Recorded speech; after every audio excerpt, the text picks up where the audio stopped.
LeiLani Cauthen, the CEO of Learning Counsel News, Media, and Research, also the founder of NoStory.com. And we're here to talk with Tennessee. So I have with me today Dr. Janice Epperson, Superintendent, Humboldt County Schools, Tennessee. Humboldt City Schools. Humboldt City Schools. Yes, in Gibson County. And that's to the west? Northwest. Northwest of Nashville. Mm-hmm. Okay. And then also Dr. Causey, who's Superintendent of Robertson County Schools. Okay. North of Nashville.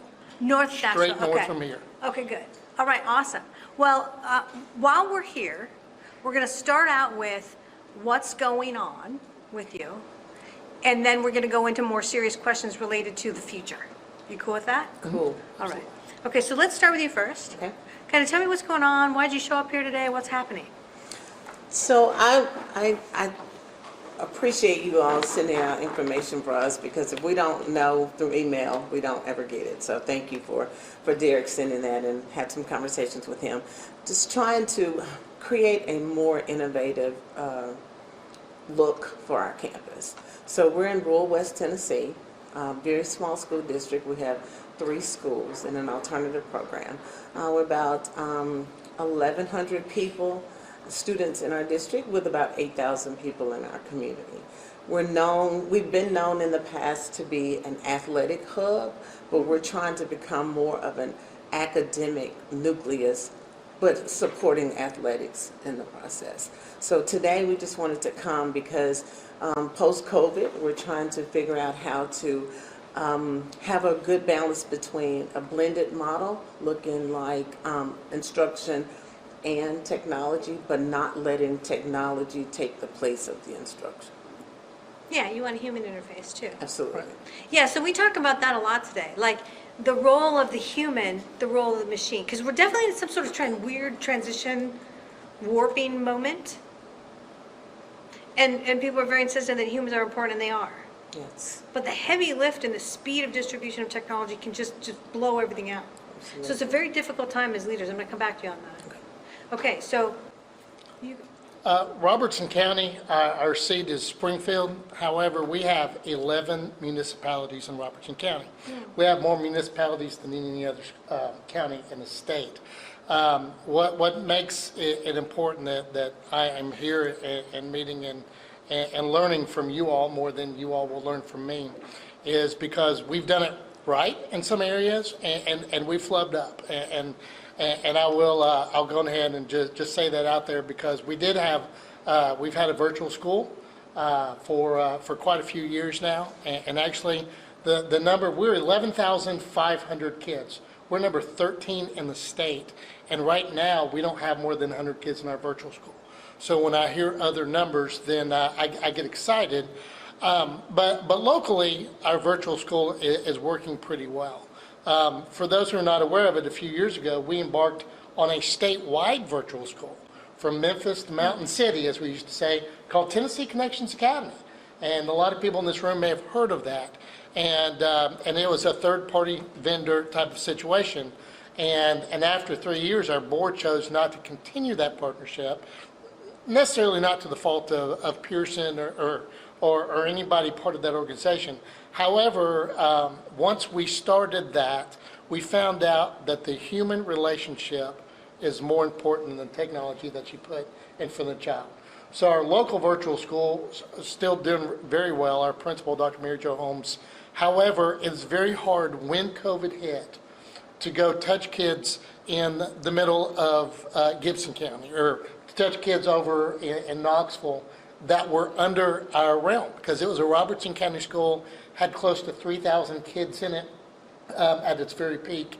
And when COVID hit, as we all know, a lot of kids just stayed home. They wanted the virtual option, which technically in Tennessee, you can only do now in particular situations. It's not a given anymore. So one of the things that we're trying to learn is definitely how to do the virtual school better, but at the same time, how to keep that human relationship so that our graduation rate doesn't falter for it, and we can keep up with students and make sure that they're truly prepared to succeed in life. Yeah, love it. You guys both said something. I'm just going to go on that tangent right now. You're both playing with space and time. Yep. Which is a theme we heard about earlier also, whole grants here for playing with space and time, $2 million. So we are in that moment of pressure on how you use space and how you use time. How are you perceiving it in your district? Just step outside of yourself and look at it from your citizenry view. How are they using space and time differently that's putting pressure back on you? Like, do you see this when you go out in the world? Do you see, like, more people working from home in your area? Like, they want more flexibility just because they're at home doing different things, or they're exposed to other things? What are you perceiving? So I think it's differently. Statewide, I don't even know if our State Department has fully gone back into the workforce. I think a lot of them still work from home from the state perspective. Locally, I think we're back trying to avoid that word normal, but we're trying to get back to some sense of normalcy. At our current campus, we function around what we call a taco. So that's 4 domains that we try to spend our money based on. If it doesn't fit under the talent, the academics, the culture and the climate, and the operations, we try to steer our way back from it. So I think time comes in that operation because you can kind of manage it a little bit more flexibly. The talent, the academics, and the culture and the climate, I think that's more district, so we can hire the right people, so they can take care of that. So we take care of the principals, and then we let the principals take care of the campus. We try to push everything back to the building level or to the campus level because we don't want to get involved in it. Because to me, that is someone trying to manipulate our time. And if we let them deal with the principals on the campuses, then they can take care of it and they may never have to come see us. We're a rural area and really small school district, so we didn't get a lot of money, so we can manage that piece of it. We got enough, but we would love to have more, of course. But there is more. The feds are waiting for. Go talk to them. Yeah. So we were trying to be good stewards of what we had. Yeah. Looking at the virtual academy, we were so small, we couldn't afford academically to be virtual because I think all of our kids would have stayed at home, and we needed them to come in, like you're saying, for that interaction. 1,100 kids, we should be able to manage that. Yeah, we hope so. Okay, so that same question to you then, like Dr. Causey, the idea that there's chains outside of you in terms of time and space and just yearning for what? Like, what do you feel? Well, we've decided that, and we learned this over the past few years, businesses outside of education have had to become all things for all people. Yes. And in education, we were never all things for all people. We were very good for a select group of kids or teachers, whatever. And we've gotten to a point now to where we have to be all things for all people, meaning that from the time we pick you up in the morning at 6:30 to the time we drop you off, we very well could be the most stable part of a child's life. With that stability comes a whole lot of responsibility. And I'm not going to quote Spider-Man, but I will tell you this. One of the things that we have had to do, and rightfully so, is really get involved in the economic and development of the county. Yeah. So we are now, we're step by step with the Robertson County Economic and Development Board. We had, if you check our social media later, we had a group called Creators Wanted that actually was on site at White House Heritage this morning, thanks to Electrolux, who of course makes the ranges, and they're housed out of Springfield. Your dishwashers and microwaves and ovens and those kind of things. They're a huge partner. Schneider Electric is a huge partner, and they're actually on site this week teaching kids advanced manufacturing. And it was the first time I've ever seen a group of kids that weren't on their cell phone at any point. These kids are yearning for skills that will make them have a job that they can provide for a family. In the past, kids were passionate about something, and then we tried to steer it. I don't know, I've got a 22 and 19-year-old that I own right now, and they're not passionate about jack. So the kids now, you have to get their interest and give them enough opportunities and build their skill level so that when that trigger comes, when that seed is planted, then they're ready to rock and roll, as opposed to the way that we used to do it. Yeah, I love everything you said. I would ask you, though, You feel it's really that, like, I'm going to get a job when I get older? Or is it really maybe something about having a hands-on live experience that isn't on the screen?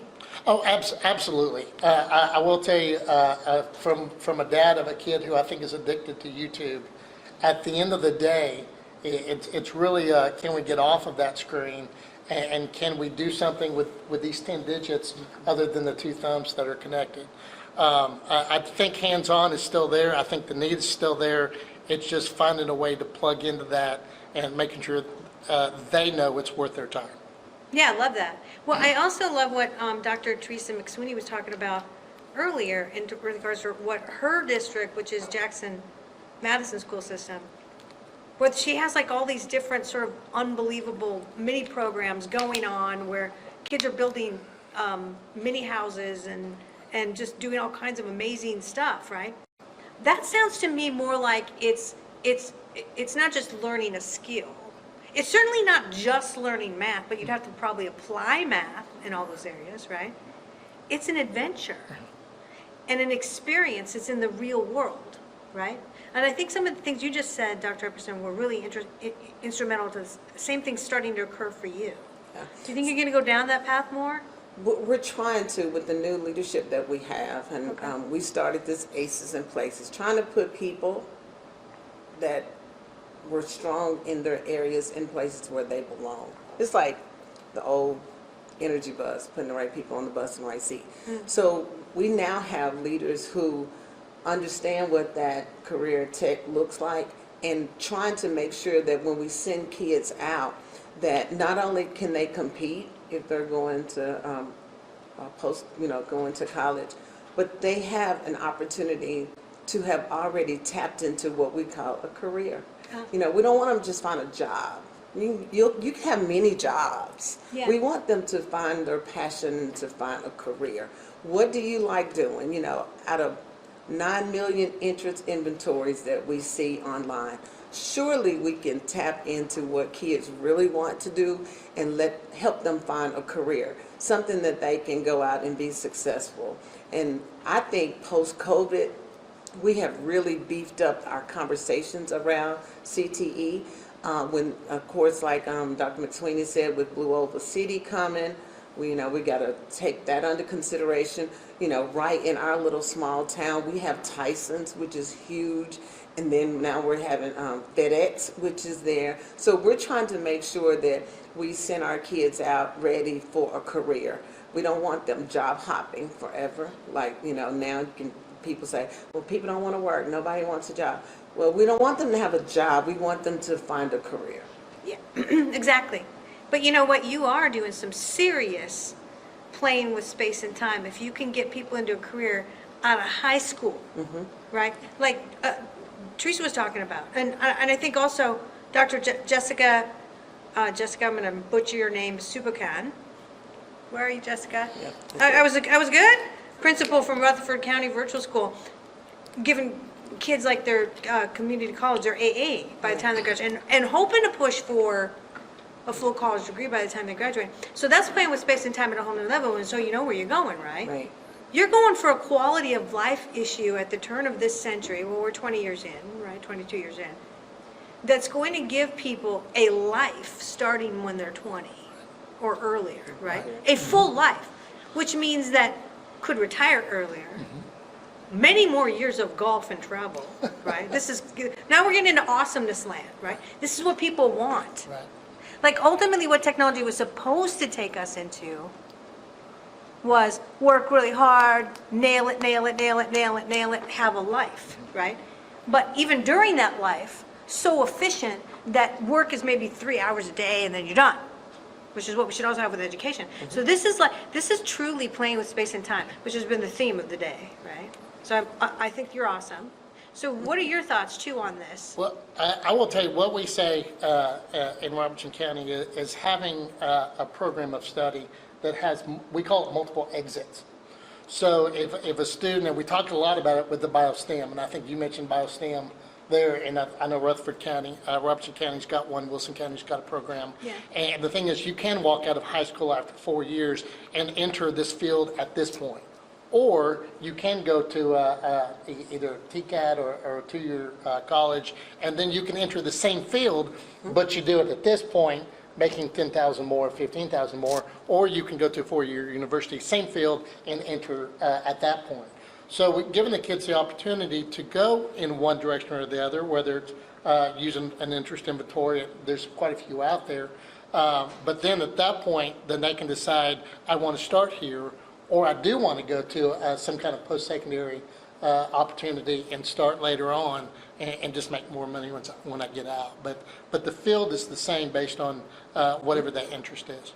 Yeah, and I think this is just an amazing trend that you don't hear about almost anywhere, where people are talking about the fact that you guys on the ground for a couple of years now, intensifying with the pandemic, have been starting to play with space and time at a level never before done. I mean, even back a million years ago when I was in high school, right, there was a lot of you could get some college credits, right? I mean, you guys probably remember this too. But it wasn't intense, and it wasn't like, let's rock this universally, right? So this is a major thing, because it actually means that even despite the fact the news media, the mainstream news, is talking about the fact that, oh, achievement's down, you're losing all your kids, you can't get enough teachers, you're doomed, right? At the same time that's all happening, which is, there's a lot of truth in all those things, you guys are doing something that's innovating in a whole nother direction that's actually a game changer. Well, part of that, I think, is years ago, colleges didn't have to come into school so much to recruit kids because all of the teachers and the educators, that was really the only thing we were promoting was post-secondary. What were you going to do? What college were you going to go to? Well, then we weren't looking at the whole child, because whether we like it or not, some kids are just not on that path to go to college. They're like, I'm shutting down after senior year. I'm done with books. What can I do to have a successful financial life? And now that the CTE world, TCAT and Blue Oval City and Tyson's, these facilities are coming to us and they're recruiting our babies. Mm-hmm. And colleges are going to have to get back on it. And I do believe that in order for us to be as effective as we have been in the past in the world of education, we've got to promote teacher prep programs in high school so kids can get a feel of what that looks like. And if there's an inkling of any 2, 3, 4, 10, 20 kids who would love to be a teacher, we need to know that so we can figure out, how do we send you to college and pay for it, and then you sign a contract with us and you work for us for 5 years. We've got to figure it out, because if we don't figure it out, we're going to lose our good math kids, because instead of being a math teacher, they're going to be an engineer. Or instead of being a science, biology, they're going to go into medicine, which is nothing wrong with that. But we've got to figure out how we can take some of those kids back. Yeah, and I would even challenge both of you to think a little bit even beyond that. Like, let them be an engineer, but work for you part-time. Maybe they come on your campus and they engineer over the internet. Mm-hmm. No reason they can't. Computer-aided design is right on their computer, Yeah. Maybe the future is much more fractured than we've thought before. And the siloed thinking that we've had, where it's all in, I'm an institution, I own the whole box all around you, space and time. Maybe I don't. Maybe I need to pull teachers because I can't get them for 3 counties away. I'll share you my science teacher if she'll share you the language teacher you need, right? So we're moving into a matrix, right? Mm-hmm. We're becoming the network. Everything you just said is really great. I want you to key off of where we're going with that. We are the profession that gives birth to all other professions. Yeah.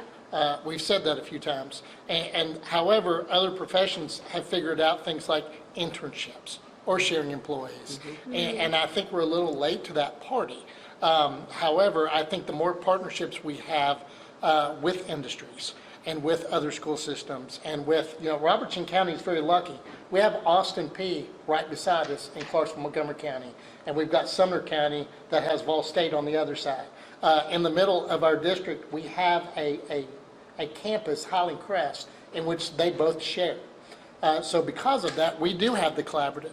My son actually did just graduate with his associate's degree 2 weeks before he graduated from high school. at least I know whatever happens to with him at Austin P over the next 2 years, he has an associate's degree, by golly.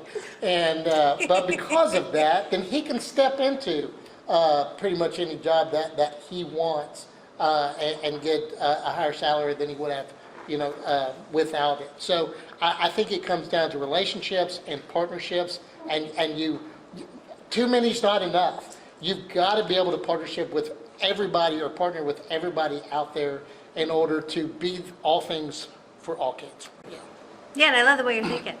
Because what you're both thinking right now is you're not a manufacturing plant and every kid's got to come out the same. Please get your test scores up. Okay. You're not even anywhere near that place. You're thinking every kid is unique, just like a true parent does.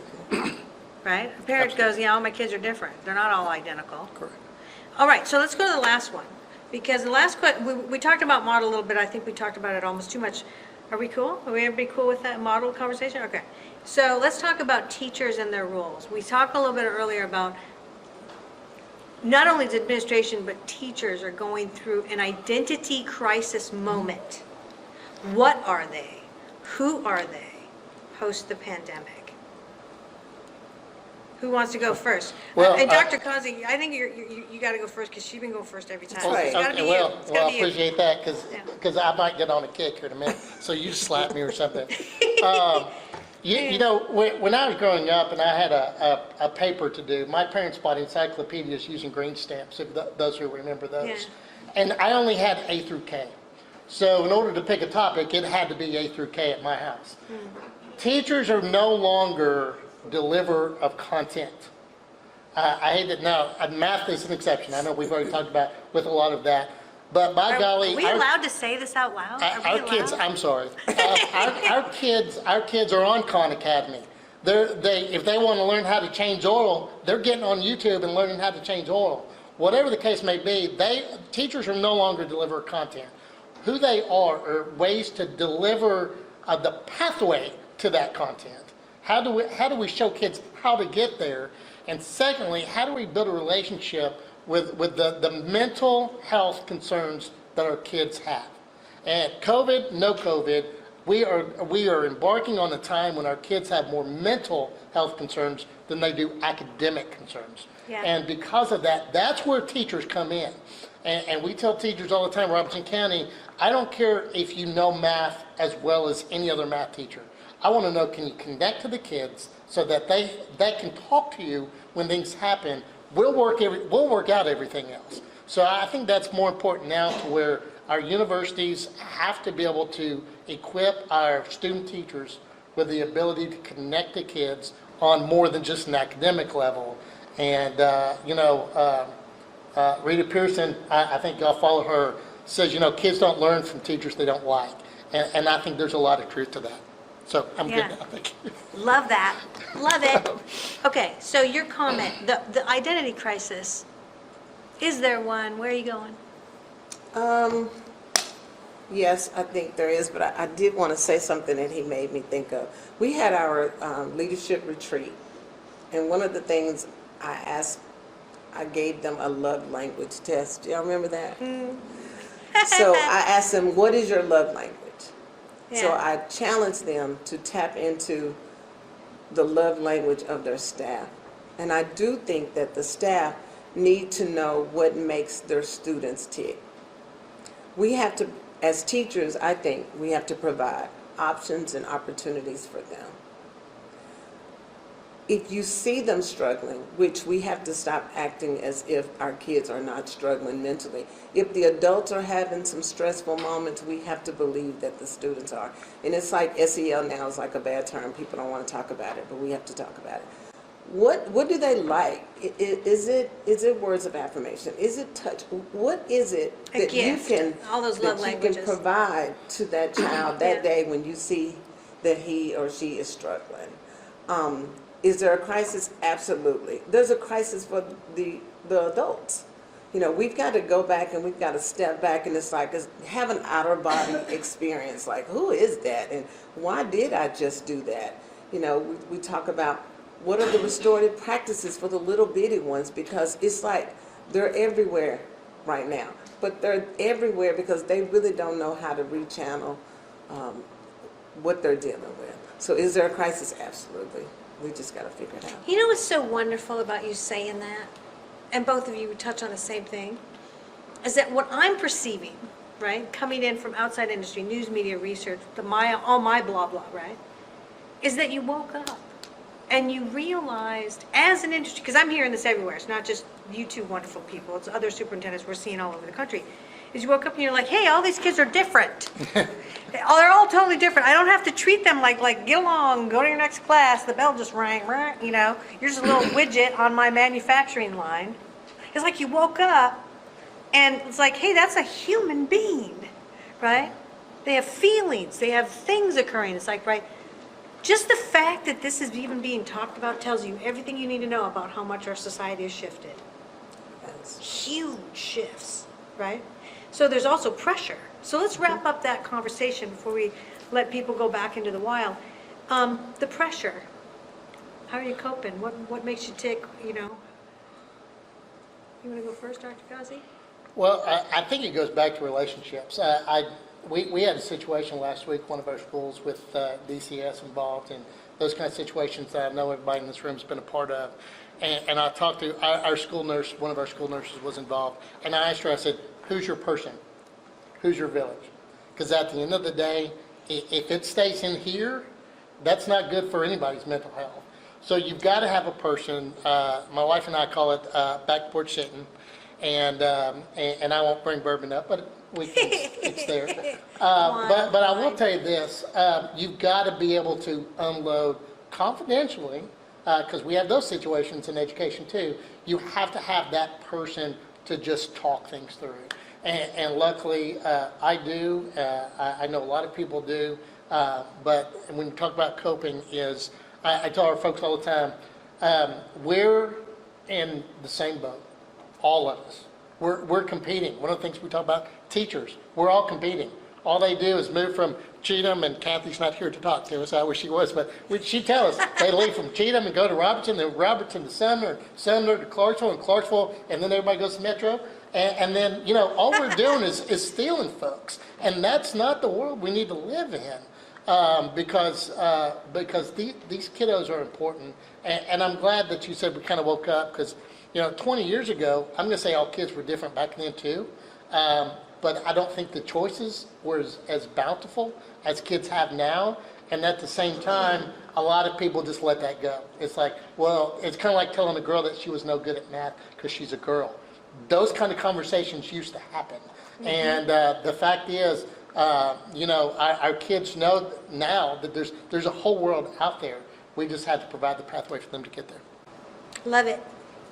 So I know we're Tennessee and we're Bible Belt, but we have to make sure that some of the old school teaching, the checkups that we had when we were younger, like people from our church would come by and drop by school and check on us, and the office would let them do that. Their names were nowhere near on a list that they could see us. But if they say, I'm from this church and I'm here to see Janice, her mom says she's not doing good, whatever, however. It was just like that village truly existed. We say that very cliche now, but it's true. Our kids are under pressure to perform. Teachers are under pressure to perform. Districts are under pressure to perform. And if everybody's under pressure, I don't understand how we're going to get a different result. I do think for sure that when kids come to us and they need help, we have to remember they don't just need help today. They're going to need some check-in points later on down the line. Because if they're struggling today, there's nothing you can say or a counselor can say or a social worker can say today that's going to just deplete all of that, and then they come back tomorrow and they're like a new kid. We have to figure out how to do some check-in points with our kids and our grown people also who are struggling. And adults, we don't want to use the EAP services. We don't want to do any of that because we don't want anybody to know that we're having a hard time.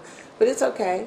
we tell the kids it's okay, it's okay. And everybody has to just step outside and say, I need a little help. Even if it's with your wall partner, you know, I need to take a break, check on my kids until I leave.